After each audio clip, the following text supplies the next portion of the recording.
Hello guys! Kumusta po kayong lahat? So, tayo po ay nagluluto ngayon ng nilagang baka.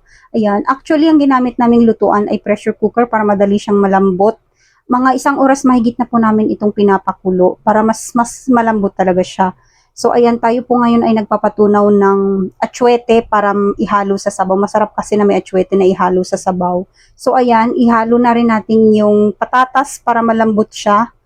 So, hintayin nating malambot ang patatas at ihalo na rin natin ang repolyo. Ayan, malambot na ang patatas, so ihalo natin ang repolyo. Konting pakulo lang sa repolyo para medyo crunchy siyang kainin. Masarap kasi ito pag crunchy-crunchy siya.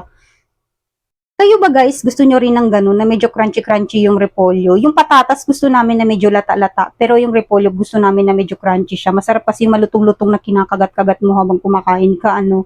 So, ayan, luto na po. Thank you, Lord. Sa wakas, makakain na po ang mga person kasi gutom na talaga. Ayan.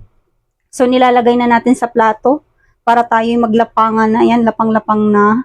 Actually, thank you, Lord. Day off po namin parehas ng aking asawa. So, ito na po talaga yung banding namin. Ano, kasi super bihira po kami magkasamang mag-day off. So, ayan.